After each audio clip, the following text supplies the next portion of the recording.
Assalamualaikum warahmatullahi wabarakatuh, Sobat RH sekalian.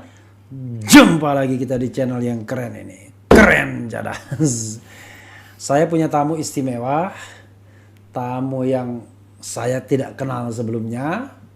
Tapi kebetulan ada yang berbaik hati membawanya ke sini. Dan ceritanya pasti menarik, Sobat RH sekalian. Jadi walaupun ini di Refli Harun Podcast, tetap saja ini akan menarik ya. Nanti di share juga di Refli Harun Channel. Karena Sobat Era sekalian tahu saya sudah punya komitmen bahwa long interview itu di Refli Harun Podcast agar dia bisa lama durasinya. Tidak tertimbun dengan video-video yang baru. Nah, nama tamu saya itu ya pasti Sobat Era sekalian mungkin nggak kenal. Namanya Rizal Afif. Orangnya juga tidak terkenal. Assalamualaikum warahmatullahi wabarakatuh. Oke, suara jelas ya. Jadi nama tidak dikenal, ya kan? Barangkali. Kemudian orangnya, wajahnya mungkin juga tidak dikenal. Dan yang mengenalnya adalah Densus 88. Jadi Sobat Era sekalian, Rizal Afif ini bukan soal hal yang patut ditertawakan sebenarnya, adalah terpidana kasus bom Sarinah, begitu ya Rizal? Betul. Dan dijatuhi hukuman selama 4 tahun 6 bulan. 4 tahun 6 bulan. Kalau tidak salah itu tahun 2015 ya. Saat teror bom itu saya sedang di Mahkamah Konstitusi waktu itu, ada sidang apa gitu yang jelas heboh sekali pada waktu itu 2015 dan sekarang bebas. Kapan bebasnya? Awal Januari. Awal Januari tahun Januari, ini ya. iya. Setelah menjalani hukuman selama 2 kurang lebih. 4 tahun 2 bulan. 4 tahun 2 bulan dari 4 tahun 6 bulan ya. Iya. Jadi courtingnya cuma 4 bulan saja. Kalau koruptor biasanya courtingnya banyak gitu biasanya. Karena sebelumnya sempat mau diikutin program juga kan dari BNPT, cuma nggak tertarik juga. Oke, program deradikalisasi itu ya. Itu setelah atau sebelum biasanya? Setelah ya? Setelah. Oh, setelah. Oke. Rizal, ini menarik sekali ya. Nanti suaranya digedein kayak saya tuh ya. Siap. Ya kan? Ini pasti Sobat RH sekalian ya ingin tahu pastinya. Waktu itu sebelumnya gini, selain bom Sarinah, ada terlibat kasus lain juga? Sebelumnya 2013 Pondok Aren. Pondok Aren? Iya. Bom juga? Bukan, teror penembakan. Penembakan terhadap Anggota kepolisian. mati? Beberapa. Allahu Akbar. Kemudian ada lagi? Ada lagi setelah itu pembakaran rumah almarhum Ustadz Jeffrey. Ustadz Jeffrey? Iya. Ustadz Jeffrey Al-Bukhari. Oh, pembakaran rumah Ustadz Jeffrey Al-Bukhari? Iya. Kenapa dibakar? Ya karena pada saat itu kan saya beda pemahaman. Oke. Iya, beda paham. Beda paham ya? Bukan sama yang bersangkutan, sebetulnya permasalahannya dengan istrinya gitu. Sebelumnya kan adanya statement gitu. Oke. Nanti kita susuri satu-satu ya. Baik. Oke. Apa lagi? Sudah. Udah ya? Iya. Usia sekarang berapa? Sekarang 27. 27 tahun. 27 tahun. Mulai terlibat dalam kegiatan-kegiatan teror itu pada usia berapa? Di awal 2012. 2012 awal. Jadi 2012, 2015 baru ke hukumnya. Iya, baru kena. Jadi yang sebelumnya nggak kena? Enggak. Oke, 2015 bom Sarinah ya. Oke. Ini bukan contoh yang baik Sobat Era sekalian, tetapi mungkin dari sini ada hikmah-hikmah dan sesuatu yang bisa menjadi pembelajaran ya. Ada pertanyaan paling gampang. Merasa bersalah nggak dengan teror yang sudah dilakukan? Bersalah, sangat bersalah. Sangat bersalah. Sangat bersalah. Gitu. Sangat bersalah ya? Sangat bersalah. Merasa bahwa itu di jalan yang sesat. Sesat. Oke. Pertanyaannya, kok menjadi berubah? Kenapa? Karena dihukum atau karena apa? Yang pertama karena dihukum itu pertama kali saya masuk penjara itu sebenarnya nggak ada nilai yang saya ambil. Oke. Dalam artian untuk mengarah untuk Perbaikan. bertobat gitu, perbaikan lah ya. Iya. Karena menganggap kelompok saya ini adalah kelompok benar. Oke. Tetap dalam pendirian saya. Iya. Tapi ketika lamanya saya di dalam sampai Di dalam tuh di mana? Pertama saya di Rutan Cipinang. Rutan Cipinang Di ya. Rutan Cipinang. Oke. Di Rutan Cipinang saya dipindah ke lapas kriminal Cipinang juga. Iya. Dari lapas kriminal ke Subang. Ke Subang juga. Di Subang sempat Dalam waktu 4 tahun itu ya. Iya. Oke. Pindah-pindah. Iya. Jadi di Subang itu sempat ada insiden juga di lapas Subang, terjadinya teror lapas Subang juga. Yang bikin siapa? Dari Ikhwan dari luar. Orang saya gitu. Oke. Karena Tapi teman-temanmu. teman-teman. Oke. Gitu. Jadi kebetulan waktu kejadian tersebut datanglah dari utusan dari Polda Jabar. Ya. Kalau nggak salah dulu Pak Hidayat kalau nggak salah orang yang nangani saya gitu. Ya. Mendalami kasus tersebut, tuntutannya apa, terus klarifikasi saya juga nggak tahu menau gitu. Yang saya tahu mungkin ada rekan-rekan dari kelompok saya ini mau besuk. Iya. Pada saat itu memang karena baru pindah dari Cipinang itu kan dibatasi. Iya. Belum bisa ditemui selama 2 minggu gitu Iya. kan. Masih dalam masa penampungan gitu. Iya. Setelah itu dari pihak luar menganggap bahwasannya saya ini tidak mendapatkan perlakuan baik selama di dalam. Iya. Padahal saya pribadi juga tidak ada menyampaikan sesuatu apapun kepada mereka gitu di luar. Akhirnya pada saat itu saya dibuang ke lapas Jelekong, Bandung. Oke. Jelekong. Jelekong. Iya. Oke. Setelah di Jelekong saya ke lapas Cianjur. Oke. Lapas Cianjur barulah ke Pondok Rajek. Pondok? Gitu. Pondok Rajek Pondok Rajek itu di mana? di Bogor, Kabupaten. Di Cibinong. Iya. Iya. Oke. Sampai akhirnya ketemu dengan Habib Bahar di lapas Gunung Sindur, lapas khusus Ketemu dengan Habib Bahar. kapan? Itu kurang lebih 2020. 2020 ketemu dengan Habib Bahar di Lapas Gunung Sindur. Gunung Sindur itu masuk wilayah Bogor juga ya? Bogor juga. Bogor juga ya. Kok bisa ketemu di Gunung Sindur? Kamu dipindahkan lagi? Iya, dipindah lagi. Dipindah lagi ke Gunung Sindur? Iya. Oke. Karena seringnya bermasalah kan. Oke. Pemindahan tersebut kan karena bermasalah kita dengan penghuni lapas atau maupun dengan petugas gitu. Emang kamu di selama lapas berkelahi itu gitu? Iya. Karena pemahaman saya dulu kan lebih menganggap orang yang bersangkut paut dengan pemerintah itu udah togut gitu. Togut. Oke. Jadi kenapa berakhir sampai di Gunung Sindur gitu? Pemahaman togut tersebut. Kenapa nggak seterusnya? Oke. Itu saya itu pengen tahu. Tapi sebelumnya yang jelas kamu berkelahi itu tangan kosong atau apa? Tangan kosong. Tapi kita berkelompok. Berapa orang?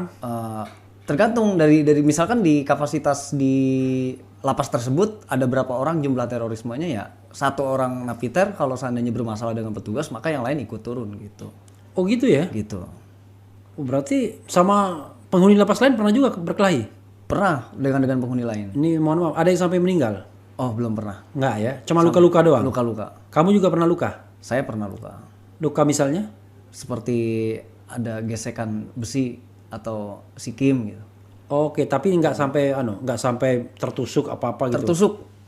Tapi nggak sampai yang dalam. Oke, masih luar-luarnya ya? Masih di luar. Tapi kalau misalnya dibuka bajunya pasti banyak black-blacknya, cacat-cacatnya gitu? Cacat-cacatnya ada. Oke, nah terakhir tahun 2020 kamu ke Gunung Sindur. Iya. Tahu bulan apa itu? Itu bulan pertengahan. Pertengahan 2020 ya, ke Gunung Sindur. Iya. Dan setelah itu nggak pindah lagi? Enggak. Oke, coba saya justru menarik tuh. Pertemuanmu dengan Habib Bahar ya. Iya. Dan juga barangkali ada napiter di sana banyak. Ada beberapa waktu itu terakhir setelah saya mau pulang ini ya, itu tinggal 2 orang dari Waktu kamu masuk? Waktu saya masuk 5. 5 orang. 5 orang sama kamu 6. Iya. Jadi waktu kamu keluar tinggal 2 yang Tinggal 2 orang. 2 itu hukuman apa? Hukumannya lebih rendah sih dia. Dia 3 tahun 6 bulan waktu itu. Tapi dia baru masuk. Oke, tidak ada yang hukuman mati atau hukuman. Tidak ada. Nggak ada. Oke. Nah, coba ceritakan secara lebih detail ya, biar saya lebih banyak dengarnya. Karena biasanya kalau saya tanya terus diprotes saya. Baik. Jadi biar saya bisa sambil tiduran. Silakan coba. Jadi kalau tentang perubahan pemahaman ya Dalam arti bukan perubahan pemahaman. Kesadaran. Kesadaran itu terkadang kan hidayah, orang mengatakan bahwasannya hidayah, kok orang lain bisa mendapatkan hidayah tapi saya enggak gitu kan. Sebenarnya hidayah itu kan seperti bola. Kita jemput. Kalau kita nggak jemput dia nggak datang. Gitu. Jadi pada saat itu saya awalnya dengan Habib Bahar itu berseberangan. Dan saya juga tinggal di lingkungan Habib Rizik juga nggak jauh dari Habib Rizik gitu. Dan saya sempat berseberangan juga dengan Habib Rizik, tidak sepemahaman gitu. Maksudnya berseberangan kan sama Habib Rizik kan di Mabes Polri atau enggak, maksudnya lingkungan rumah. Oh, di Petamburan itu? Iya, di daerah Petamburan. Oke.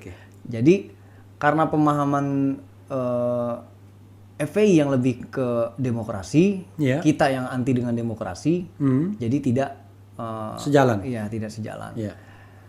Pada waktu itu saya sempat ya dalam artian mengkafirkan seseorang yang di luar kelompok kita, bahkan mengharamkan maulid gitu kan.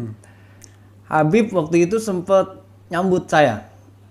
Beliau ngirim makanan waktu saya di penampungan kan. Ngirim makanan. Sorry maaf, Habib yang mana? Habib Bahar. Habib Bahar. Di penampungan mana? Di penampungan Gunung Sindur. Oke. Dia ngirim makan kepada saya. Waktu itu dia tanya, ente udah tobat? Nah, sedangkan anak pribadi kan kayak yang gimana ya? Maksudnya tobat apa gitu kan? Tapi beliau kayak orang apa ya? Kalau dibilang guyon lah, maksudnya guyon gitu. Tapi tetap dia menunjukkan bahwa sikap dia itu tidak memperolok kelompok lain, pemahaman orang yang berbeda paham gitu. Jadi dari nilai manhaj tersebut beliau mengajarkan bahwasannya Islam itu rahmatan lil alamin gitu. Islam itu tidak neko-neko. Islam itu mengasihi kepada agama lainnya. Kita mengasihi, kenapa sesama kita nggak memberikan gitu. Dari situ saya mulai merasa yang bagaimana ya? Beliau yang saya tahu bahwasannya banyaklah orang yang mengklaim bahwasannya Habib Bahar bin Smith atau Habib Rizik itu adalah kelompok radikal. Beliau yang lebih dianggap banyak mendirikan kelompok-kelompok separatis. Sedangkan saya sendiri terkadang bagi kelompok kalian cemen. Bagi kelompok yang kita yang separatis aja gitu ya, yang jelas-jelas sudah masuk dalam kelompok radikal itu bingung gitu loh. Karena apa? Beliau yang mengajarkan bagaimana mencintai tanah air. Ya kan? Karena dalam hadis yang diajarkan oleh beliau, mencintai tanah air itu adalah sebagian daripada iman. Kita berperang itu ada masanya, ada tempatnya. Beliau selalu mengajarkan hal-hal yang baik, hal-hal kelembutan, kasih sayang. Tapi coba ceritakan pertemuan dengan Habib Bahar tadi. Orang pasti pengen tahu. Jadi setelah dikirimin makanan, lalu ngapain? Sempat bertemu berdua, lalu kemudian gimana? Coba agak detail sedikit. Jadi kronologis saja, kronologis. Jadi waktu itu Habib itu sempat ada gesekan juga ya sama rekan saya sendiri. Jadi kebetulan kan yang bersangkutan itu kenal saya di Poso. Ya namanya Ustadz Agus. Dia kenal saya di Poso, ketemu saya di situ, dan dia juga yang membiayai istri saya selama saya ada di lapas tersebut. Jadi yang bersangkutan ini merasa bahwasannya ketika saya mulai dekat dengan Habib Bahar, dalam artian Habib kan sering ngajak saya taklim, mengkaji sesuatu dengan apa secara personal gitu kan. Yang bersangkutan nggak terima gitu loh. Maksudnya ente jangan ganggu akidahnya Rijal gitu. Ikutin aja akidah ente sendiri. Orang yang bersangkutan di Gunung Sindur juga? Di Gunung Sindur. Nah ceritanya ketika Habib mengatakan dengan dia nggak pakai kekerasan, dia relax gitu, santai. Dia bilang orang itu kan mau belajar di mana aja, nggak ada paksaan. Ana nggak pernah maksa. Dia sendiri yang datang ke masjid. Memang betul Ana datang sendiri ke masjid, ketemu beliau kan gitu. Kan kalau kita lepas keong itu kan ketemu di masjid ikut taklim gitu kan. Nah ceritanya lepas keong apa tadi? Buka pintu. Oh gitu. Iya waktunya buka pintu itu kan. Nah yang bersangkutan tetap bilang saya yang membiayai keluarganya, kehidupannya dan sebagainya selama dia di dalam sini. Saya walaupun di dalam saya masih bisa membiayai. Tapi apa kata Habib? Dia bilang, ente berapa ngebiayain Rijal selama ini? Kalau ente nggak ikhlas, ente nggak terima, ana ganti sekarang. Ana suruh orang ana di luar. Kata Habib begitu. Sampai pembelaannya terjadilah intimidasi pada keluarga saya sendiri. Oke. Waktu itu saya datang ke Habib, saya minta tolong, saya bilang, Bib, keluarga saya diintimidasi. Keluarga di mana? Waktu itu kan waktu diintimidasi tersebut ada di Jogja. Istri dan Istri, anak. anak berapa? Anak 3. Oke. Iya. Yang paling besar? Yang paling besar 12 tahun. Yang paling kecil? Yang paling kecil 7 tahun. Tengahnya? Ya, itu kembar. Oh, kembar. Yang paling besar kembar. Oke, Iya. oke, iya. Kebetulan Istri 20-an tahun juga? istri sama, 27. 27, Iya. oke. Kebetulan Habib bilang, "Di mana alamatnya ente kirim?" Ini awal kedekatan saya dengan beliau. Ente kirim. Ana yang bakal ngebelain, ana yang bakal ngamanin. Udah, kebetulan ana juga nggak tahu, mungkin ketika Habib besuk atau apa, ana nggak ngerti gitu nyuruh orangnya. Waktu itu istri ngabarin, kan di sana ada wartel ya. Dia ngabarin, dia bilang sekarang udah dalam kondisi aman, sudah diamankan gitu. Barulah di situ ana pikir beliau ini nggak kenal sama saya, gitu. Dan saya juga nggak kenal sama beliau. Tapi beliau bisa membela seseorang yang mau benar-benar berubah, mau meluruskan seseorang tuh nggak pilih-pilih. Disitulah mulai ikut dengan beliau, khidmat dan sebagainya. Memang ana nggak banyak belajar dengan beliau, tapi dari kedekatan ana dengan beliau itu banyak nilai-nilai yang ana ambil. Seperti bagaimana sikap beliau membimbing keluarga, membimbing murid-muridnya. Terkadang sampai saya sendiri suka terbesit dalam benak. Seperti apa? Dari sikap beliau itu banyak mengajarkan saya. Tidak harus beliau menyampaikan gitu. Habib Bahar itu paling nggak suka orang ngerokok walaupun di pinggir masjid. Paling nggak suka. Tapi dia ngerokok? Dia ngerokok tapi nggak di dalam masjid gitu loh, maksudnya. Oke, ya. Yang kan ada nih yang di selasar tuh, di selasar masjid. Iya. Nah, orang duduk di situ dimarahin sama dia. Jadi orang terkadang bukan nggak pakai dia ngomong aja, dia melotot aja, orang udah takut gitu. Padahal dia nggak main tangan gitu kan kasarnya. Jadi ketika itu saya mikir, kalau ada Habib gue takut nih. Rokok diumpetin, buru-buru dimatiin. Kadang-kadang kalau udah ketahuan kita kabur. Tapi kita nggak takut sama Allah. Terkadang saya terbesit di benak saya bahwasannya sampai sekarang dan detik ini saya nggak tahu bagaimana rasa takut saya sama Allah. Sedangkan sama Habib saya takut gitu. Dari situlah saya mulai belajar. Allah nggak pakai nunggu ngelihat kita, dia udah ngelihat, nggak perlu mewujudkan gitu. Dari situ saya mulai introspeksi. Karena sikap beliau. Dia yang sering negur orang dan sebagainya. Di situ kita bisa mengambil nilai-nilai tersebut. Gitu. Ada poin-poin tertentu. Jadi kedekatan saya dengan beliau itu bukan semata-mata hanya untuk dalam perlindungan, bukan semata-mata hanya untuk dalam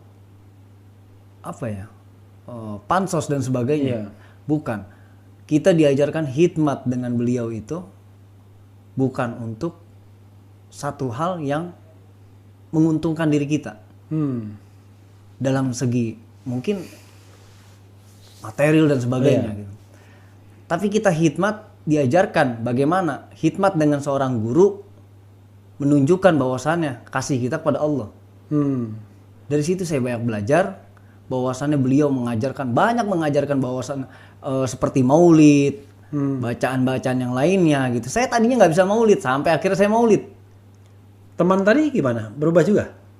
Ada yang 2, yang sekarang belum pulang ini 2 orang berubah. Okay. Berubah. Tapi yang sebelumnya memang yang udah pulang itu tetap pendiriannya. Oke. Jadi dari situ saya rekan-rekan yang 2 orang ini kan terkadang suka, saya pengen ikut maulid, tapi saya bingung keluar bloknya, katanya gitu kan. Oke. Karena mereka itu nggak bisa keluar, gitu, karena dibatasi. Sedangkan kalau saya kan masih bisa, gitu. Sampai akhirnya ketika beliau pulang, itu saya benar-benar merasakan yang dimana saya punya guru. Yang tadinya saya nggak pernah merasakan gitu. Maksud ketika guru pergi, saya nangis. entah nggak dari mana datangnya gitu. Beliau tuh bebas bulan Desember. Bulan November. November ya. Bulan November. Iya. Akhir-akhir. Jadi ketika beliau pulang, beliau cuma berwasiat. Jangan tinggalkan apa yang pernah ana ajarkan. Jangan lupakan apa yang pernah ana kasih. Dalam nilai kecil pun jangan pernah dilupakan, apapun itu. Perkataan ana dan sebagainya. Ambil yang baiknya, buang yang jeleknya dari ana. Ana sadar diri bahwa ana banyak kejelekan.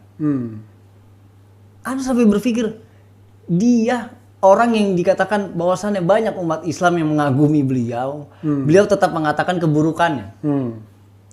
Banyak keburukan ana. Tapi dari segi kita itu kan kita nggak pernah ngelihat gitu loh, dalam artian selama kita dengan beliau gitu, dalam artian apa ya, beliau selalu mengajarkan yang baik untuk muridnya.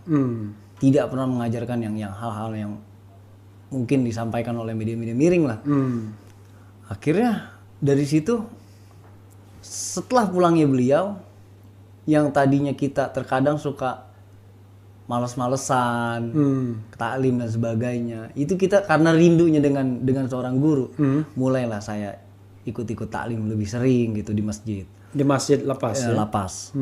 Sampai akhirnya pemahaman yang tadinya saya lebih membenci dalam pemerintahan dan sebagainya. Mungkin di podcast sebelumnya di sini juga Abi pernah menyampaikan kan tentang napiter yang ikut dengan beliau gitu. Pembahasannya bagaimana kok bisa sadar gitu. Jadi waktu ana sempat berseberangan dengan beliau, ana bilang yang jelas orang-orang pemerintahan itu jelas-jelas togut.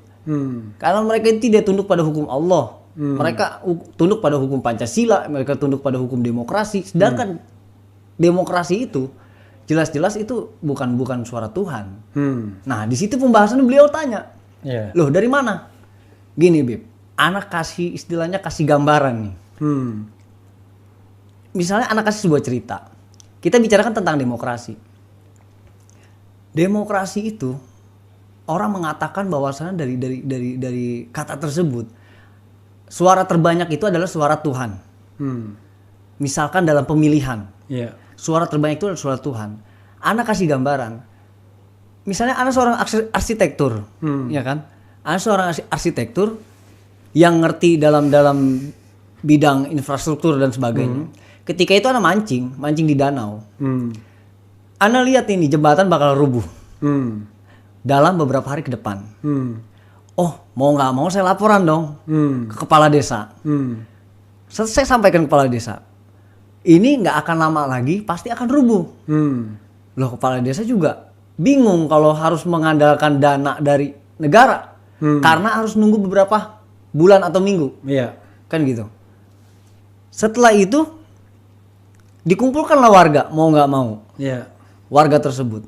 Ketika warga disampaikan bahwasan jembatan ini mau rubuh beberapa hari lagi, gambarannya. Kira-kira setuju nggak nih kalau patungan? Loh, karena warga itu sudah merasa dibayar pajak, dia nggak mau dong. Kan ada dana negara. Mayoritas masyarakat mengatakan seperti itu. Tapi sebagian ada yang pro untuk berpatungan. Oke, kepala desa nggak mau ambil pusing, kita ambil voting. Padahal jawabannya nggak perlu lagi di voting, udah tahu sebelumnya gitu kan. Tapi diambillah dari tindakan demokrasi tersebut. Setelah di voting ternyata lebih banyak yang menolak. Setelah beberapa hari kemudian rubuhlah jembatan tersebut, memakan korban sekian banyak dan anak-anak. Itulah suara terbanyak, bukan suara Tuhan. Itu yang anak katakan bahwasannya Allah tidak mungkin mencelakakan umatnya, tidak mencelakakan hambanya. Jadi mereka ini jelas kalau anak katakan mereka ini orang togut. Karena apa? Anak yakin 100% mereka tidak memakan gaji-gaji PNS, tidak memakan uang halal. Anak bilang. Dari mana nilainya? Nilainya dari dia punya gaji murni. Dia punya mobil dinas atau kendaraan dinas dan sebagainya. 100% dia nggak pakai buat dinas. Dia pakai belanja. Dia pakai kendaraan dinas tersebut untuk antar anaknya sekolah. Itu udah termasuk keluar daripada konteks keadilan. Anak katakan seperti itu. Wajar mereka dikatakan togut. Barulah beliau membahas Togut ini seperti ini. Mereka yang menyembah berhala, mereka yang tidak taat kepada Allah. Togut itu diarahkan kepada orang-orang Yahudi, orang-orang yang menyembah Lata dan Uzza dan sebagainya. Setelah dari pemahaman tersebut barulah kita paham. Kita masuk. Yang tadinya kita bersikeras merasa menang, ternyata tetap ada kesalahannya gitu kan. Jadi segala sesuatu pemahaman tidak perlu ditelan mentah-mentah menurut beliau. Karena kita ini punya prinsip. Allah kasih manusia itu prinsip. Prinsip hidup itu tidak bisa dijalankan tanpa adanya dorongan. Jadi segala tindakan itu harus ada pikiran untuk ke depannya. Antum ngebom orang, antum ngebunuh orang. Orang tersebut belum tentu yang jadi korban itu adalah orang yang salah. Bagaimana dosanya? Antum nanggung dosa-dosa mereka. Antum sadar berapa orang yang udah antum doktrin selama ini? Berapa banyak yang udah antum doktrin? Dosa jariah yang berjalan buat antum, bukan amal jariah.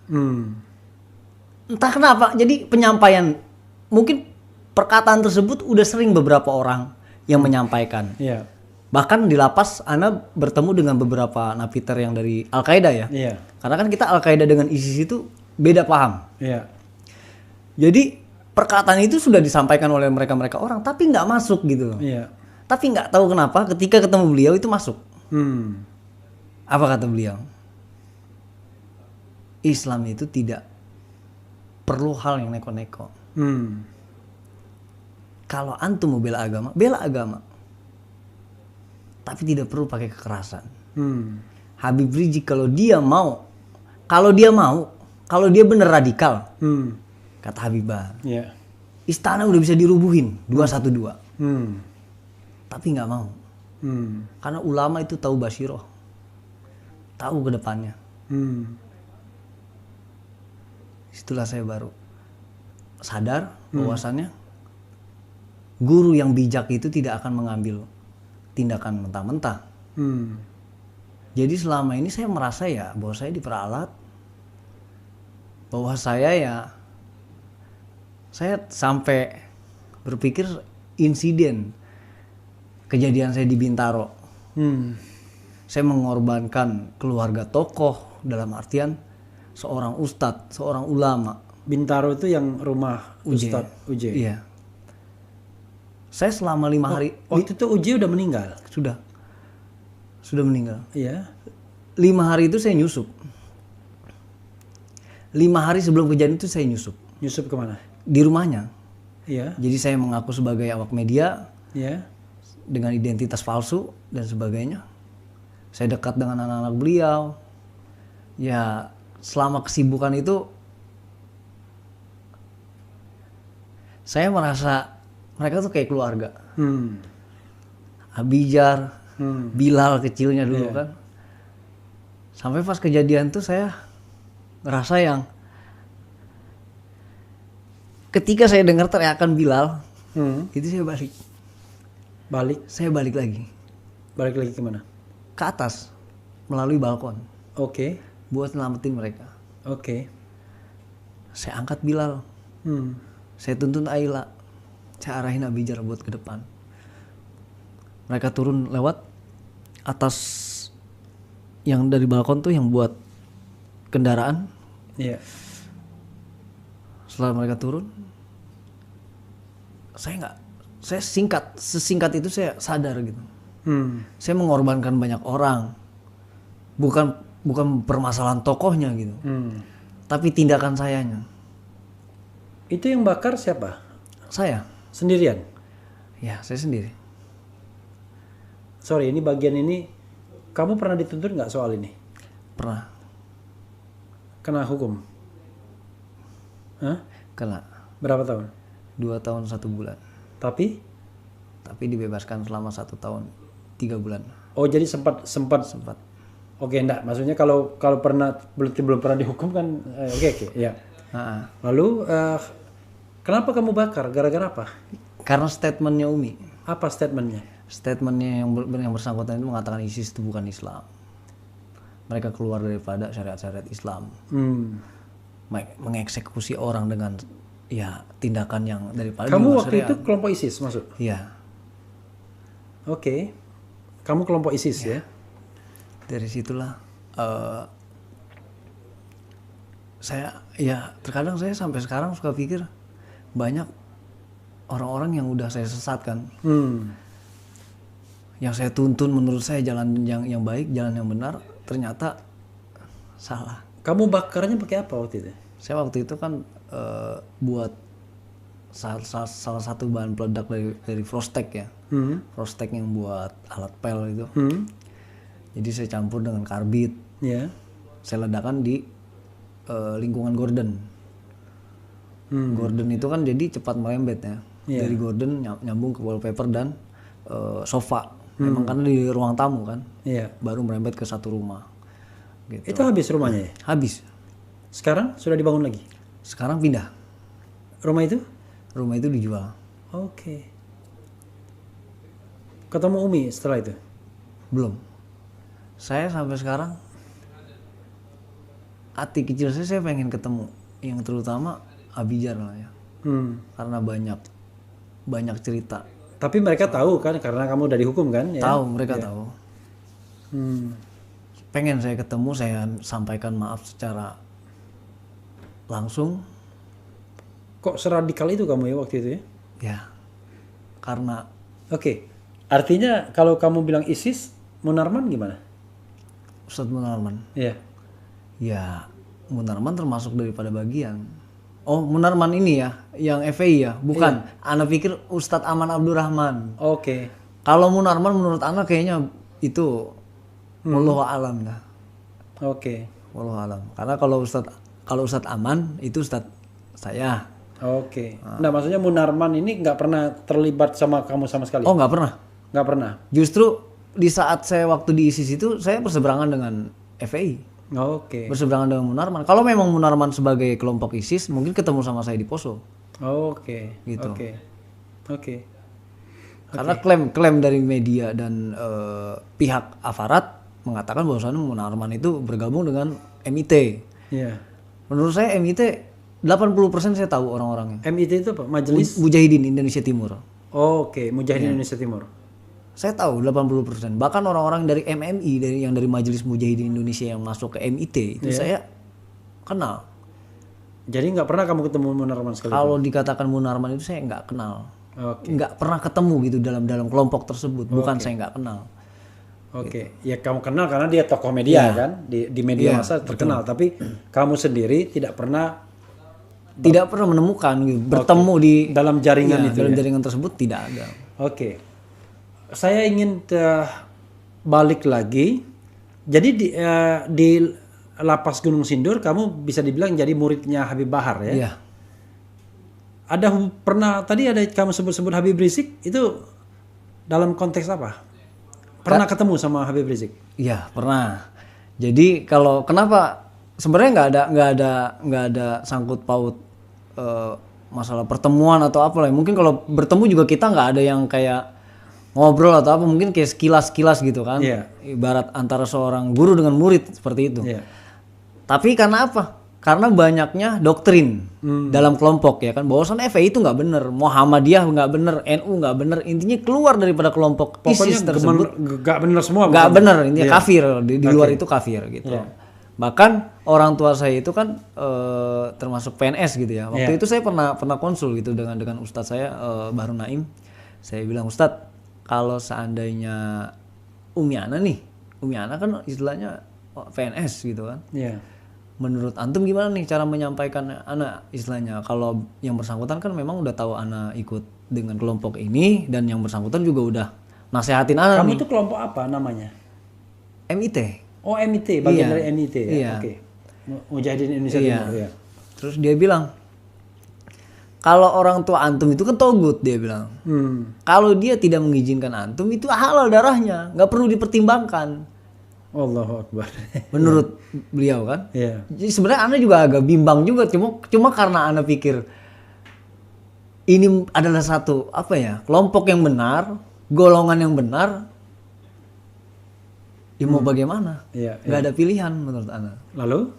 Akhirnya ya Ana ikut pemahaman itu aja. Cuma tidak sampai ke membunuh orang tua gitu. Dalam arti hanya membantah, banyak membantah gitu. Oke. Orang tua masih hidup dua-duanya? Masih ada. Kalau ayah udah nggak ada. Ayah meninggal kapan? Dari saya kelas 5 sih kayaknya. Kelas 5 SD. Oke. Coba lagi Habib Rizik gimana tadi? Pernah kontak langsung atau gimana? Kalau kontak langsung sih enggak. Enggak ya? Enggak. Oke. Jadi intinya adalah pemahaman kamu merasa bahwa berubah itu karena Habib Bahar ya? Iya. Gini, orang kan banyak mengatakan macam-macam lah soal Habib Bahar itu ya. Kalau di lapas gimana itu orangnya? Maksudnya gini, kalau kita kaitkan dengan kelompok lain ya, atau bahkan agama lain dah, itu sikapnya gimana Habib Bahar biasanya? Kalau saya sekarang apa ya? Terkadang saya suka berpikir yang aneh-aneh gitu dengan orang ini, karena orang ini aneh-aneh semua gitu loh. Ini tuh siapa? Iya, orang yang mengatakan bahwa Habib Bahar ini begini dengan begitu. pandangan radikal, pandangan miring gitu loh. Bagaimana Habib Bahar dia nggak pernah melakukan sesuatu itu dengan hanya berteori. Beliau itu praktek. Yang napiter aja, yang radikal aja dilurusin sama dia. Disuruh ikut upacara 17 Agustus. Disuruh ikut Sumpah Pemuda.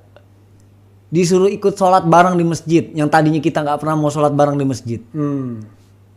Yang Nasrani waktu malam Natal 2020 itu kan sempat adanya COVID ya di lapas ya.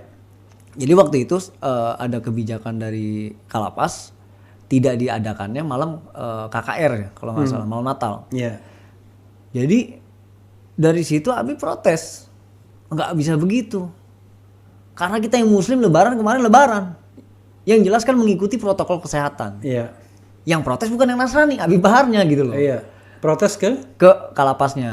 Oke. Akhirnya ya Kalapas mengambil tindakan untuk protokol kesehatan ketat lah ya, diberikan protokol kesehatan ketat untuk melakukan malam misa ya kalau nggak salah ya, malam misa. Malam Natal tersebut diadakan karena permintaan Habib Bahar gitu. Jadi di mana jiwa intoleransi seorang Habib Bahar kalau seandainya yang Nasrani saja dibela mati-matian? Karena apa? Karena persaudaraan tersebut, toleransi yang besar. Jika adanya isu-isu yang miring, Habib Bahar itu orang yang radikal, dan sebagainya. Dari mana? Orang napiter disuruh upacara, disuruh cium merah putih dan sebagainya kok. Kan gitu. Ada sih gambar Habib Bahar cium merah putih, ada juga ya. Iya. Bukan hanya beliau yang napiternya, kalau dibilang kadang-kadang kan kita guyon ya gitu. Bener ente udah NKRI Bib. Betul cium merah putih bendera. Cium. Nggak ada permasalahan buat kita. Karena patuhnya kita kepada seorang guru. Oke. Kalau beliau mau membelok-belokkan orang itu gampang. Begini Bang, di lapas itu indikasi adanya kerusuhan itu potensi kerusuhan itu pasti ada dalam 1 tahun. Nggak mungkin nggak ada di setiap lapas. Sesuper maksimum itu apapun itu masih pasti ada. Tapi sejarah ketika ada Habib Bahar tidak tercatat adanya kerusuhan di dalam lapas. Kenapa? Karena apa? Karena orang juga segan gitu, bukan segan karena takut diapa-apain sama Habib, enggak. Karena selama ini kan Habib berkontribusi baik dengan para narapidana. Dalam artian dari segi ilmu yang diberikan, dari segi bagaimana menunjukkan jiwa solidaritas kepada yang lain. Di situ orang juga mau bertindak yang lain juga udah berpikir gitu loh. Karena apa? Selama ini dikasih enak sama Habib. Diajarkan istilahnya orang di luar setengah mati ketemu Habib susah. Di dalam Bib ini pengajian blok, datang di blok A, datang di blok C, blok B dan sebagainya. Setiap dalam 1 bulan itu muter setiap blok. Di luar belum tentu karena jadwal beliau kan banyak. Gitu. Dari situlah mulai seringnya ada pengajian, maulid dan sebagainya. Orang jadi nggak berpikir buat berantem, orang nggak berpikir buat adanya kerusuhan. gitu. Karena apa, kegiatan ini disibukkan dengan kegiatan-kegiatan agama. Ini soal mohon maaf ya, mungkin perlu juga itu sobat era sekalian diklarifikasi. Yang kemarin ribut sama Rian tuh apa ceritanya? Kesaksian antum gimana? Jadi Rian Jombang ini sebenarnya Iya. yang bersangkutan ini waktu itu kan nyuri uangnya Habib. Ya. Ini kesaksian antum sendiri ya? Oke. Dia nyuri uangnya Habib. Ketika itu ditanya Berapa nyurinya? nominalnya kurang lebih di atas 10. Oke. Kurang lebih. Ya, 10 apa? Juta. Oke. Jadi ketika yang bersangkutan ditanya, dia ngaku. Dia ngaku. Iya. Karena dia nggak sadar adanya CCTV di kamarnya Habib gitu kan. Oke. Dia setelah dibilang CCTV ada gitu. Oh ya udah. Dia CCTV mengakui. beneran atau CCTV dari internal lapas. Memang ada benar? Ada. Kan Habib itu one cell one man gitu. Oke. Setelah itu diambil, dia mengakui sudah ada klarifikasi. Bahkan anak-anak Habib nih, narapidana nih yang ngaji sama Habib itu anak-anaknya itu murid-murid iya, di situ ya. Itu nungguin di depan. Mau ngapa? Itu Rian Jombang udah nggak tahu mau diapain gitu, yang jelas anak-anak udah emosi gitu kan. Iya. Tapi kata Habib apa? Ente orang kalau ada yang nyentuh Rian, ente berurusan sama ana. Kata Habib.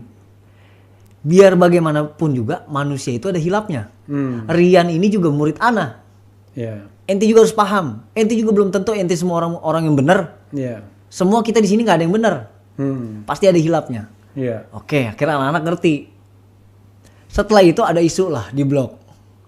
Wah, Rian nih ngomong katanya gue dipitnah sama Habib Bahar katanya. Gue pura-pura ngaku aja katanya daripada panjang urusannya.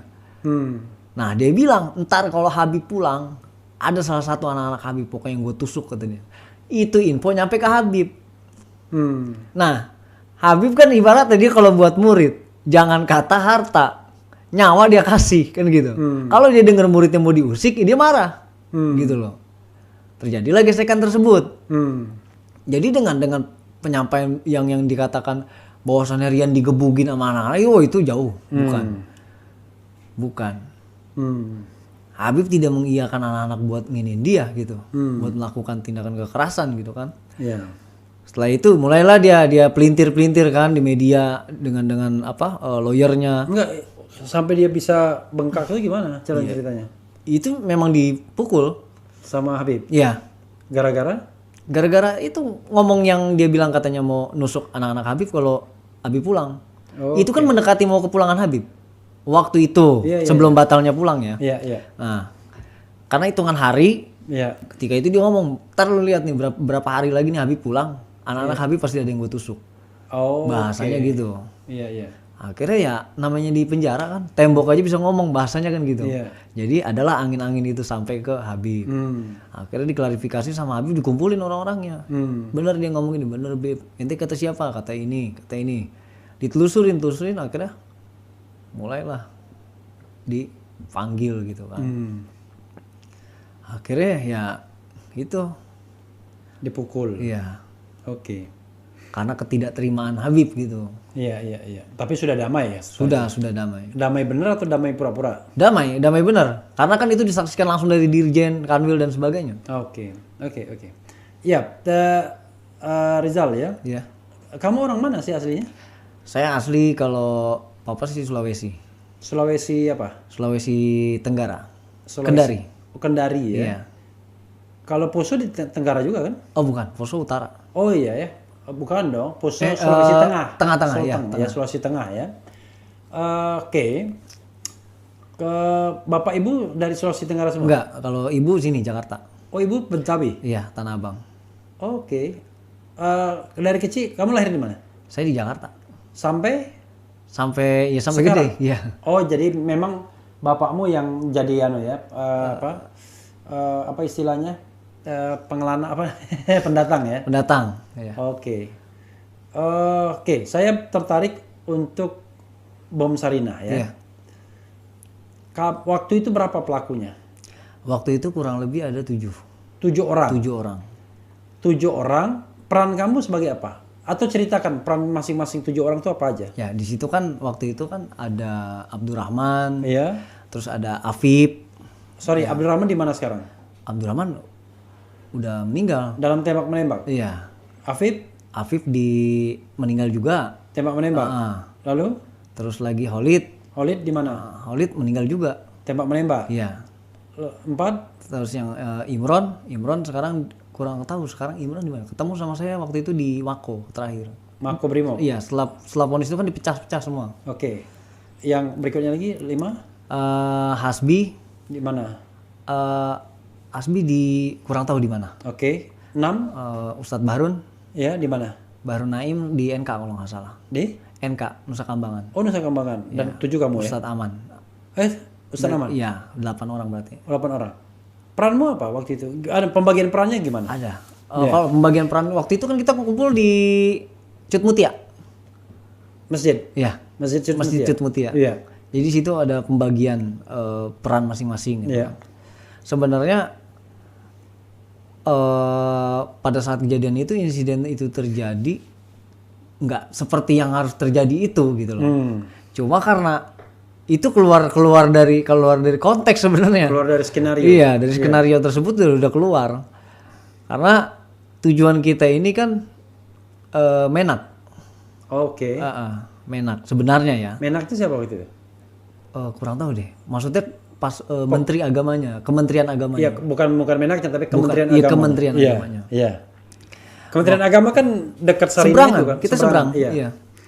Waktu itu ketika kita baru datang dari arah Planet 2000 ya kalau nggak salah ya. Planet 2000 tuh XX1. Iya. Ya, dari arah situ kita lihat nih ada cekcok antara polisi dengan yang ditilang.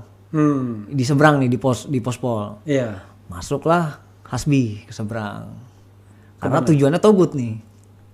Oh, masuk Ke pospol tersebut. ke pospol. Iya, ke arah pospol. Iya. Disitulah baru terjadi ledakan gitu kan. Di pospol itu. Di pospol. Nah, kita juga nggak ngira bahwasan itu terjadi gitu loh. Nah, setelah itu barulah kita buyar lari ke arah Starbucks. Iya. Kita ke arah Starbucks masing-masing berlindung di balik. Hasbi bunuh diri waktu itu. Iya, bom bunuh diri. Itu yang ngorbanin polisi itu di pospol. Pospol ada polisi yang cedera. Ada. Itu yang putus tangan itu kan. Berapa orang? Polisi 2 kalau nggak salah, sama yang ditilang itu. Allahu Akbar. Nah, jadi Dan dia bunuh diri untuk itu. bunuh diri. Berapa tahun Hasbi itu? Usianya dia lebih tua sih. Oke, lalu karena ada itu, lalu kalian lari ke Ke arah Starbucks. Iya. ya Starbucks Sarinah. Jadi saya klarifikasi bahwasannya yang di Starbucks yang diklaim bahwasannya adanya orang asing gitu ya yang terlibat, sebenarnya itu Nggak ada. Oke. Kita nggak tahu menahu orang tersebut. Iya. Setelah itu barulah mulai kita baku tembak. Bukan baku tembak, ditembaki. Jadi Afif menembaki, pokoknya ke segala arah lah, termasuk polisi. Afif Masuk ke dalam lingkaran bundaran itu, perempatan. Mulai kan orang itu kerumun. Ketika ledakan bom itu orang berkerumun, ya kan? Iya. Mulailah yang bersangkutan nembakin orang gitu. Si Afif Si Afif. nembakin orang di situ. Iya. Ada yang kena nggak? Loh ada. Ada itu yang di tengah jalan itu yang kena itu sama dia. Mati. Ada yang mati. Ada yang mati. Nah setelah itu mulailah dia menembaki seseorang gitu kan. Sampai akhirnya saya keadaan panik. Keadaan itu saya benar-benar panik. Kayak saya nggak siap kok tiba-tiba nggak siap gitu loh. Tadinya siap jadi nggak siap karena situasinya kayak yang posisi dikepung. Padahal sebenarnya kalau dibilang saya kalau lari itu masih bisa lolos. Iya. Karena kan belum ada aparat. Iya. Dalam artian gitu kan. Setelah itu saya lari lagi lebih mengarah ke pojok yang samping Starbucks itu apa sih? Hotel ya, pokoknya ada hotel ya kalau nggak salah ya. Iya. Di sebelahnya Starbucks itu. Kamu bawa apa? Saya waktu itu bawa FN. FN itu apa? Sejenis apa ya? Pistol. Pistol. Pistol pendek ya? Pendek ya. Oke. Jadi bom bawa enggak? Enggak. Oke. Jadi ketika mulai datanglah polisi ya kan yang masih berseragam ya. Dalam artian masih seragam yang ada di lingkungan situ, entah itu Polsek Menteng atau apa gitu. mulai nembakin Afif yang bersangkutan. Iya. Tapi nggak kena kan? Iya. Nggak kena. Setelah itu Afif lari ke arah kita. Iya. Kita ngumpul di satu titik itu kan di samping mobil. Barulah Khalid menyiapkan bom gitu untuk melakukan ledakan lagi gitu. Iya. Setelah Khalid menyiapkan, saya mulai pindah ke satu sisi lagi. Saya pindah lagi gitu. Ternyata di belakang meledak lagi gitu loh.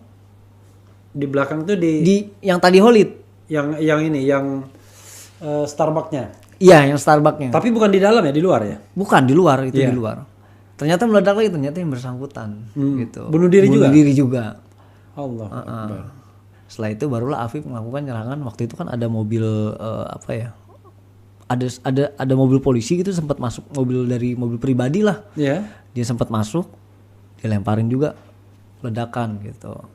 Barulah Afif di situ Mati. Bunuh diri juga. bunuh diri. Udah 3 berarti bunuh diri. Ya. Lalu?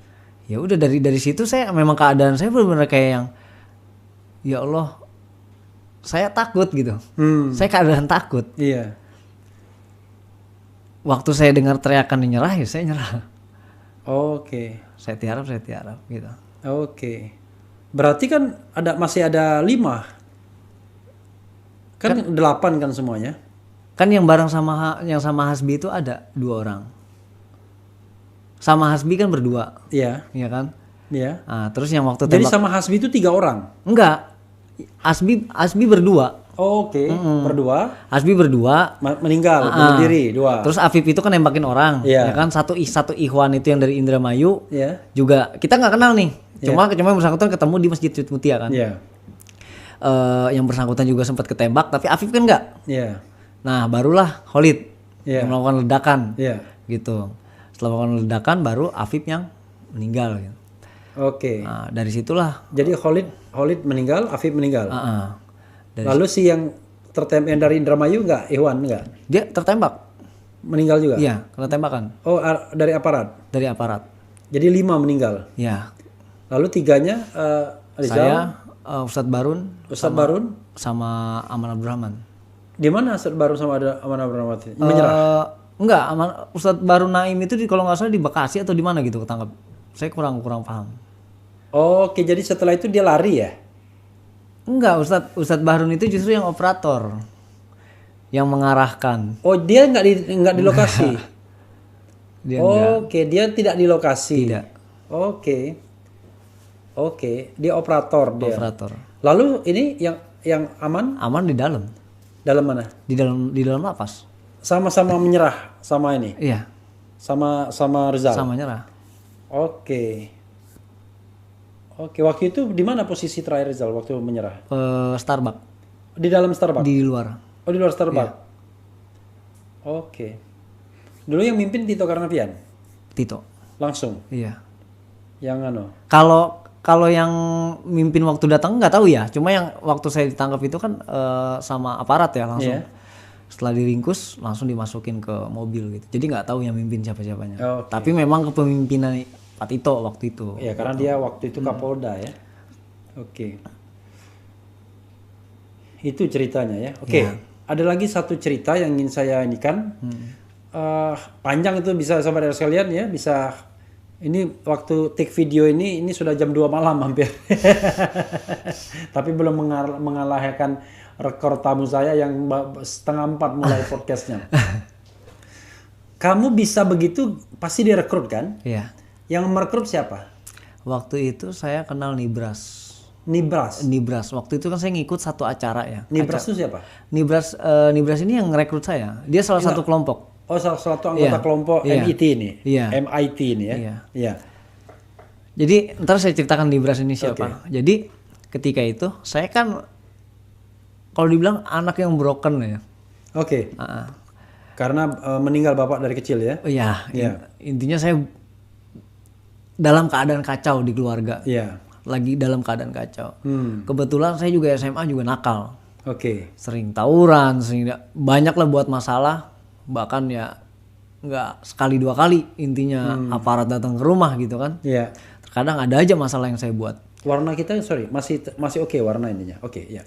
Sampai akhirnya Waktu itu saya ngikut satu acara nih, acara ruqyah di Masjid Kubah Mas. Oke. Iya. Waktu saya mau ngikut, saya udah daftar. Cuma kan ruqyah massal. Jadi ngantri gitu. Ada Jadi beberapa. maksudnya ruqyah tuh untuk menghilangkan kenakalan kamu. Iya, sebenarnya gitu, ngilangin jenuh gitu kan. Iya. Setelah itu karena saya ngantri, ya udah saya duduk dulu gitu kan. Saya duduk di di serambi lah ya, di serambi Masjid Kubah Mas. Datanglah ini berarti. Assalamualaikum gitu. Waalaikumsalam dia bilang. Iya. Dari mana? Abang, kata dia gitu kan. Oh, ini saya dari Jakarta gitu. Oh, gitu. Ngikut kajian di sini katanya. Enggak, saya mau ruqyah gitu. Iya. Lagi awam nih saya gitu kan. Waktu itu tahun 2012. Iya. Jadi beliau bilang, kan kebetulan anak tahu lah wilayah-wilayah Depok gitu ya. Iya. Karena sekolah di Depok. Dia bilang, "Abang tinggal di sini," katanya. Kata yang bersangkutan, "Iya, saya di daerah Sawangan," kata dia. "Oh, Sawangan di mananya?" kata saya. Iya. "Sawangan di daerah Bedahan," kata dia. "Oh, Bedahan," gitu. "Oh, antum tahu daerah Bedahan?" "Tahu," gitu. "Antum tinggal di mana?" "Tinggal di Jakarta." "Oh, tahu daerah Depok?" "Tahu, karena kan saya sekolah di Depok," gitu kan. Setelah itu, terus kesini apa tujuannya katanya? Anda bilang, "Ya tujuan saya mau ruqyah," gitu kan. "Loh, kenapa mau ruqyah?" Anda curhat di situ tuh, cerita, banyak cerita lah ya. Yang bersangkutan cuma jawab satu jawaban aja, dia bilang, "Jangan ikut-ikut ruqyah," dia bilang. "Syirik," kata dia. Intinya musyrik lah gitu. Loh, Anda bilang, "Kenapa?" "Jangan, kalau ente merasa di diri ente itu ada ada setan, ente sendiri yang bisa ngusir, bukan orang. Jangan ente merasa diri ente itu ada jin, terus orang bisa ngusir jin tersebut, berarti dia pakai jin juga." Dan di situ, karena anak kan dulu dengan hal-hal seperti itu yang mistis-mistis gitu rada takut juga ya, maksudnya. Wah, ngeri juga ya kan. Anak pikir ntar anak merasa pengen jin anak keluar malah dimasukin jin yang lain gitu kan. Akhirnya dia minta BBM, dulu kan zaman BBM ya. Iya. "Antum punya BBM nggak?" "Ada," gitu. "Anak minta pinnya," gitu. Anak kasih. Setelah dikasih, dia pergi tuh kan. Dia pergi. Itu tahun berapa? 2012. 2012 ya. Oke. Dia bilang, "Aki, antum 2012 usiamu berapa? dulu 17." Masih 17 tahun. Iya, Oke. 17 tahun. Iya. Dia bilang, "Aki, antum nanti hari Selasa ikut anak aja," katanya. "Kajian di Pondok Indah," dia bilang gitu kan. Anda bilang, kajian tuh apaan sih? Anda bilang gitu kan. "Taklim," dia bilang. Iya. "Oh iya, insya Allah," gitu. "Ini kebetulan Ikhwan sejawa," dia bilang. Sepulau Jawa ini ada gitu. Wah, Anda pikir berarti acara akbar gitu, besar nih kan. Iya. "Oh iya, insya Allah," gitu. "Ustadz," kata anak gitu kan. Udah ngomong langsung Ustadz, panggil Ustadz. Emang penampilannya kan kayak Ustadz dia. Oke. Jadi ketika itu dia bilang, "Antum di mana? Ntar biar Anda jemput aja," kata dia. Gimana sih, kayak orang yang lagi ditinggalin pacar gitu, istilahnya lagi kosong, dideketin gitu kan. Iya. Nah, setelah itu mulailah mendekati hari Selasa tersebut. Beliau malam kalau nggak salah ya, malam dia bilang, "Antum kalau butuh apa-apa ngomong sama Ana, kalau nggak ada uang atau apa." Ana pikir perhatian banget ini orang gitu. Sebenarnya Ana nggak butuh hal tersebut, cuma perhatian banget gitu loh. Jadi Ana ngerasa kayak kakak gua aja nggak begini banget gitu kan, kok dia perhatian banget. Sampai akhirnya, "Ya udah Ustaz, nanti besok Ana ke Pondok Indah," gitu. Akhirnya yang bersangkutan ketemu sama saya di Pondok Indah. Itu sekitar, ingat nggak, sekitar bulan apa itu? Itu bulan-bulan awal lah kurang lebih. Awal 2012 ya? Oke. Waktu itu di Pondok Indah itu saya ketemu sama Imron Poso, yang pelaku peledakan Barakuda di Poso. Oke. Ketemu Imron terus sudah meninggal sekarang? Gimana? Imron enggak, masih ditahan kurang lebih. Oke. Jadi ketika itu Ikhwan cuma ada berapa orang lah, 9-10 orang lah kurang lebih. Nah, dia bilang, "Ini katanya si Jawa Ustadz." Iya, ini perwakilan, kata dia. Masing-masing ada yang dari Kudus, dari Kediri dan oh gitu, Anda pikir. Jadi di taklim itu mulailah masuk pendoktrinan gitu, ditanamkan ideologi-ideologi tersebut. Jadi setelah Ana mengikuti kajian tersebut, adanya kenapa mau ngikut gitu kan? Karena pemahaman yang dikasih sama yang bersangkutan itu dikasih pemahaman dengan realita yang ada gitu. Nabi bilang di akhir zaman itu yang dimana nanti umat Islam itu udah masa bodoh, saudaranya dibunuh, saudaranya macam-macam lah. Sekarang kita lihat saudara-saudara kita yang di Syria, yang di Irak, terus lagi yang di Palestina, mereka dibunuh, diperkosa. Kita cuek-cuek aja kan, itu yang dibilang Nabi. Jangan sampai kita masuk dalam golongan tersebut. Jangan sampai. Bayangin dulu zamannya Mu'tasimah, dia bilang. Dia mau nyelamatin satu syarifah, dia siapin ribuan pasukan buat nyelamatin satu syarifah. Buat menaklukkan Amorion. Bayangkan coba. Tapi sekarang jutaan, bukan lagi ribuan, jutaan kaum muslimah yang diperkosa. Apa tindakan kita sebagai kaum muslimin? Sekarang tinggal antum pilih. Antum mau masuk dalam kelompok Al-Mahdi atau Ad-Dajjal. Udah itu aja. Disitulah ya, karena kita merasa kita lagi kosong. Ana pikir ya ini jalan yang benar gitu. Karena yang sebenarnya ya inilah. Ya, makanya dari situ Ana merasa ya kelompok paling benar gitu. Nah, Nibras tersebut siapa Nibras? Itu nama asli, itu nama sama. Nibras asli. Dia kan blasteran Pakistan Jawa. Sekarang di mana orangnya? Sekarang udah bebas sih kalau nggak salah. Udah bebas. Waktu itu kan sempat kasus CIMB Medan. Pembobolan. Nah, ketika saya mulai ikut kelompok tersebut, ya saya udah mulai nggak apa ya, dengan dunia itu udah nggak ngeh gitu, dalam artian udah nggak banyak memikirkan tentang dunia lah. Yang saya pikirkan itu hanya akhirat. Gitu. Tujuan saya ini surga, saya mati syahid, udah itu aja. Nggak ada hal lain.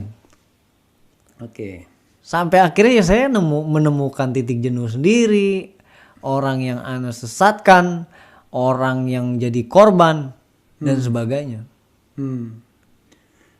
Kamu belajar nembak, belajar main senjata di mana? Di Poso. Tahun 2012. Setelah kerekrut, kamu dibawa ke Poso kapan? Di Poso itu 3 bulan. 3 bulan, 2012 itu juga. Di situ diajari apa? Waktu itu kan ngikut beberapa kajian lah, gitu. Ikut-ikut kajian, terus diajarkan medis, diajarkan juga nembak, bagaimana kita memperhitungkan arah mata angin, gitu. Jadi banyak lah yang diajarkan sebenarnya gitu. Selama 3 bulan itu. Selama 3 bulan itu. Jadi kamu singkat. Kepandaianmu apa? Nembak tuh laras panjang, laras pendek? Saya sebenarnya waktu pertama diajarkan itu laras panjang. Laras pendek itu saya nggak ada keahlian, nggak ada apa ya, pembekalan ilmunya itu nggak ada. Cuma karena waktu kejadian tersebut itu saya dikasihnya laras pendek, ya sudah pegang aja. Mau nggak mau saya pegang gitu. Makanya kenapa saya nggak bertindak? Karena saya nggak tahu gitu apa yang harus saya buat gitu. Karena kamu nggak menguasai. Nggak menguasai dan tidak memahami situasinya gitu. Kenapa kok jadi begini? Lalu senjatanya dari mana aja? Senjata itu waktu itu kan Ustadz Aman ya, ada channel di Bandung. Jadi dia yang mempromotor semuanya. Gitu. Saya nggak mau Ustadz Aman nggak tahu dari mana itu senjata. Nggak, kurang tahu deh. Kurang tahu ya. Yang saya tahu cuma dari Bandung aja. Dari Bandung. Kemudian di Poso ngapain aja tadi? Sudah apa aja yang dilakukan? Sempat melakukan teror di sana? Enggak. Kalau di Poso enggak. Jadi cuma pendidikan aja? Iya, kurang lebih begitu. Karena kan dijanjikannya itu setelah dari situ mau diberangkatkan ke Syria, Syam. Tujuan saya kan bukan hal-hal yang lain, bukan di Indonesia ini, bukan. Tujuannya itu Syam. Syam untuk mati syahid. Dan setiap anak tanya kapan Ustadz? Ntar waktunya. Kapan Ustadz? Nanti waktunya. Tapi nggak diberangkatkan gitu. Lalu setelah 3 bulan balik lagi ke Jakarta? Balik lagi ke Jakarta. 2012? Iya. Apa aja yang dilakukan dari 2012 sampai 2015 itu? Kalau selama 2012-nya nggak ada yang dilakukan, tapi 2013-nya. 2013 ngapain? 2013-nya kan waktu itu kan lagi rame-ramenya teror Pondok Aren tuh ya. Ya. Jadi setiap Pondok Aren itu pos polisi ya? Ya bukan pospol, jadi setiap ada polisi keluar dari polsek, ada yang berseragam, pokoknya identitas kepolisian itu pasti jadi sasaran gitu. Oh, jadi setiap polisi polisi gitu di Pondok Aren, teror Pondok Aren. Seperti itu. Oke. Kamu pernah nembak Beberapa kali. nembak polisi? Iya, yang tepat sasaran itu satu. Oh, yang lainnya enggak? Yang lainnya enggak. Tepat sasaran satu mati. Enggak mati juga sih. Oh, enggak mati. Enggak. Kamu tembak apanya? Waktu itu nembak kan sebenarnya saya mau nembak kaki. Tapi kenanya Kenanya ke pinggang. pinggang. Kenapa kaki yang kamu incer? Karena apa ya? Belum sampai ke arah keberanian itu aja sih. Oke, nggak berani untuk nembak. Padahal perintahnya tembak mati. Tembak mati. Karena masih ya kekanak-kanakan itu. Oke. Lalu itu yang teror di Pondok Aren ya. Kamu nggak kena ya itu ya? Iya. Yang kamu kena di pembakaran rumah Ustadz UJ. Tahun berapa itu? 2014. 2014. Awal tahun ya? Awal. Awal ya. UJ meninggal tahun berapa ya? 2013. 13. Oke, 2014. Kamu kena hukum berapa waktu itu? 2 tahun 1 bulan. 2 tahun 1 bulan. Tapi dijalani 1 tahun 1 bulan kalau nggak salah. berarti keluarnya awal 2015. Awal. Waktu teror Sarinah akhir. Kena 3 tahun. Kena 4 tahun 6 bulan. 4 tahun 6 bulan, tapi dijalani 4 tahun 2 bulan. Iya. Oke. Ya. Jadi siapa yang mendoktrin kamu untuk membakar itu? Membakar rumah UJ? Itu instruksi memang dari Ustadz Aman juga sama. Oke. Dari Ustadz Aman. Karena kamu sebelumnya kan belum pernah melakukan itu. Tiba-tiba kok kamu kalau dilihat pengalamannya kan nggak banyak juga kan? Kamu yang jelas belum pernah bunuh orang kan? Belum. Ya kan? Belum, saya bukan membunuh. Iya kan? Jadi karena saya semangat, saya terlalu semangat. Oke. Kenapa berani? Terlalu semangatnya gini. Tujuan saya itu kan pengen buru-buru jihad di Syam. Oke. Ente kalau bahasanya itu aksi ya. Aksi itu bukan demo ya. Maksudnya lakuin aksi itu ya eksekutor tersebut gitu, mengeksekusi. Iya, jangan hanya teori doang ya. Iya. Jadi ini dia bilang Vivek ngeluarin statement yang tadi saya bilang, ya kan, bahwasannya ISIS itu bukan Islam. Loh saya juga sebenarnya nggak tahu kalau Umi ini ngomong gitu karena nggak ngelihat dokumentasinya gitu. Cuma yang bersangkutan menyampaikan hal seperti itu. Bagaimana antum seorang mujahid yang memperjuangkan khilafah Islamiyah tiba-tiba antum dituduh keluar daripada syariat Islam gitu kan? Ya Anda bilang ya nggak terima Ustaz, gimana Anda bilang? Ustaz Aman itu. Ya, dia bilang ya udah antum Ustaz aksi. Aman di mana gitu. sekarang? Masih di Nusa Kambangan. Oh iya, Nusa Kambangan tadi ya. Dia bilang ya udah antum aksi, dia bilang gitu kan. Sebenarnya itu maunya dia itu ketika Senin ana masuk itu udah harus dilakukan. Cuma nggak tahu ketika Senin ana mulai masuk itu kayak kan banyak masuk rumah ya udah banyak anak-anaknya gitu kan. Dan ya banyak apa ya? Masuk menyamar sebagai wartawan. Ya. Oke. Diterima. Diterima sama Umi. Oke. Diterima. Anak-anak itu aktif kan ya waktu itu. Iya. Ada waktu itu Bilal masih kecil. Om dari mana Om gitu kan? Iya. Om mulai akrab ngobrol tuh sama anak-anak gitu kan. Iya. Ustadz nih nanya gitu kan, malamnya nanya, gimana? Udah di ini belum? Ana bilang, wah Ustadz nih kayaknya susah nih masuk ke dalam nih, Ana bilang. Padahal kamu udah masuk. Padahal udah masuk. Iya. Ini kayaknya kita harus ini dulu, gambar dulu gitu. Oh ya udah katanya nanti kabarin ke Ana. Udah terus Waktu sampai pertama itu kamu udah bawa apa? waktu itu sama prostek juga. Oh, oke. Senjata bawa? Nggak ada. Oh, nggak ada. Saya nggak bawa senjata. Oke. Terus ceritanya ketika saya bilang waktu hari kelima ya itu kalau saya pokoknya dari Senin sampai Jumat gitu. Oh, kamu datang terus setiap hari? Iya, setiap hari. Loh, makanya itu yang saya katakan. Ngapain aja kamu? Ya apa ya dengan alasan kesibukan itu waktu itu mau mendalami agama ke Umi. Oh, oke. Oh, diterima. Dengan alasan itu diterima. Oke. Makanya kan ketika kejadian tersebut Umi bilang, saya nggak pernah kenal kamu, saya nggak pernah ini, tapi saya karena Allah, karena kamu mau mengenal agama, kamu ada itikat baik, saya terima. Bahkan saya senang kamu dekat dengan anak-anak saya, anak-anak aktif bahkan dan sebagainya, anak-anak jalan-jalan sama saya pakai motor mana-mana gitu kan. Oh itu baru padahal cuma 5 hari doang. Iya, udah pasti. saking istri. Kenapa saya sampai kok ada keinginan buat naik ke atas nolongin gitu? Karena ya itu. Iya. Karena itu kesehariannya istilahnya banyak lah keseharian sama-sama saya gitu. Ya sampai akhirnya Ustadz Aman nih, udah antum nggak usah lama, nanti kalau ini ana suruh ikhwan lain gitu. Ana pikir kan ini dampaknya daripada gede kalau yang lain gitu kan. Mending ana buat aja gitu, maksudnya supaya nggak nggak terlalu besar gitu kan. Itu ana coba satu sebenarnya, prostek itu satu.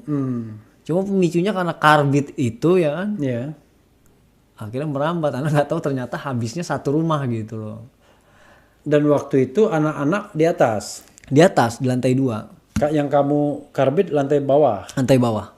Persis di bawah kamarnya anak-anak. Oke. Gitu. Semua anak-anak waktu itu berapa orang anak mereka itu? Itu yang di rumah 3. 3 ya? Abizar, Ayla, Bilal. Oke. Nah, setelah itu ya saya keluarin. Kamu angkat satu mereka? Yang Bilal saya gendong. Oh Bilal gendong, lalu Abizar sama Ayla? Ayla saya tuntun, Abizar jalan sendiri. Oke. Ke depan. Umi itu teriak-teriakan minta tolong, cuma karena saya pikir ya target kan dia gitu kan, ya udah saya cuekin gitu. Akhirnya kan dia lompat dari lantai 2 kan. Gitu. Oh dia lompat dari lantai 2? Dari lantai 2. Cedera waktu itu dia? Sempet cedera kan. Oke, saya maaf, saya nggak terlalu mengikuti si kasusnya ya. Oke. Jadi targetmu membunuh Umi? Iya seperti itu kurang lebih.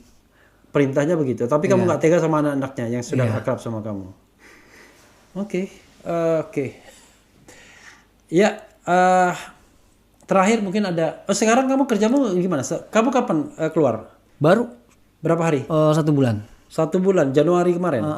Awal tahun ya? Belum 1 bulan, belum loh. Mendekati 1 bulan. Iya awal tahun ya? Iya. Tanggal berapa kemarin? Tanggal 22 ya? Tanggal 22? Tanggal 18 ke 19 kalau nggak salah. Kalau 22 Januari itu Iwan Fals 22 Januari kita berjanji. Sekarang di apa kegiatan sekarang? Kegiatan sementara sih masih ikut di pondok aja sih. Di pondok siapa? Habib Bahar. Di mana? Di Tajul Alawin. Tajul Alawin. Iya. Oh berarti waktu teror kemarin kamu ada di sana dong? Oh enggak, itu saya belum pulang kan. Oh iya, masih kamu di dalam. Belum, iya masih di dalam ya. Habib Bahar itu tanggal 3 aja ini kamu baru keluar ya. Kok kenapa kemudian ke pondok sana? Pesan Habib Bahar atau karena kamu ingin sendiri? Karena keinginan sendiri ya. Di sana mondok? Maksudnya enggak mondok sih, cuma khidmat aja. Oke, datang gitu ya. Kemudian pulang. Pulang ke rumah di Tanah Abang tetap? Tanah Abang. Oke. Silakan ada mungkin nggak terasa kita udah berapa, mungkin udah lebih dari 1 jam nih jangan-jangan. Udah lebih dari 1 jam sudah. Silakan mungkin closing statement ya. Apa yang ingin kamu sampaikan, hal-hal yang barangkali kamu ingin sampaikan untuk pemirsa atau sobat era sekalian. Pasti banyak pembelajarannya kan? Gitu. Yang mau saya sampaikan terakhir mungkin untuk... Oh sorry. Sebelum itu, kamu menikah tanggal berapa? Tahun berapa menikah? Menikah 2012 juga saya awal. Oh jadi kamu sudah titipkan aja itu? Udah. Anak istri di mana sekarang? Anak istri sekarang kebetulan ada di sini juga. Di Tanah Abang ya? Iya. Di daerah, pokoknya di daerah sini daerah ya? Sini. Semua ikut? Pekerjaan, kehidupan gimana? Kalau istri kan kebetulan perawat. Oke, dia sudah ada kerjaan ya? Ya. Oke silakan ininya ya. Ya, untuk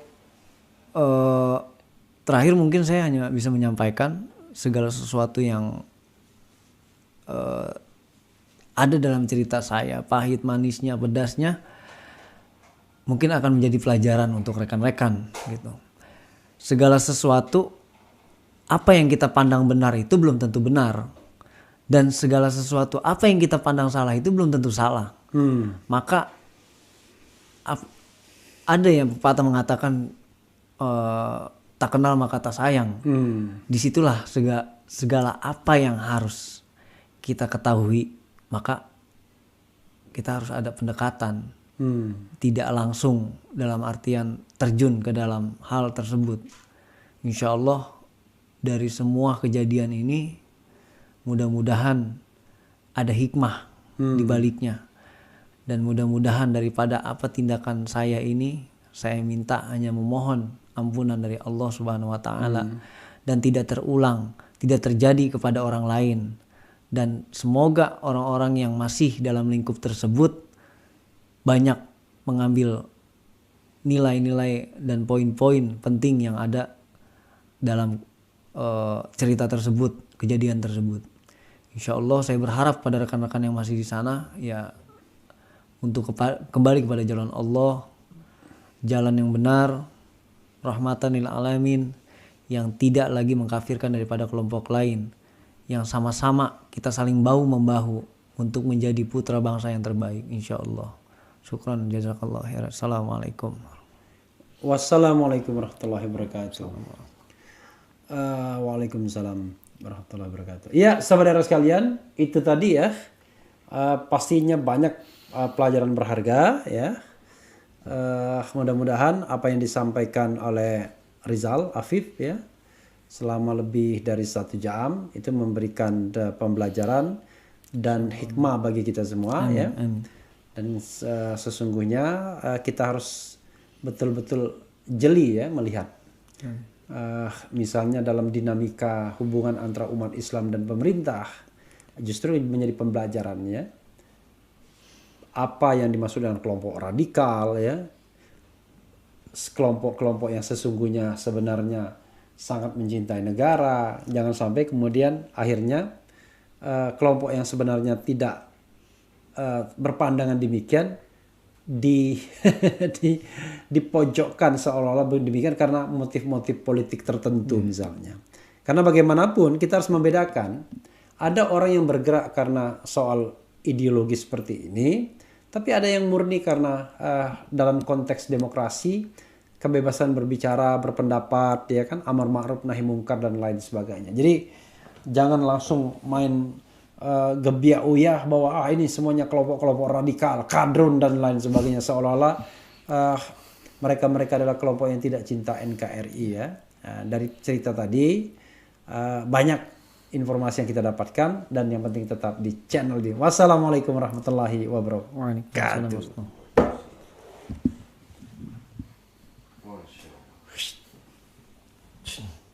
Oke.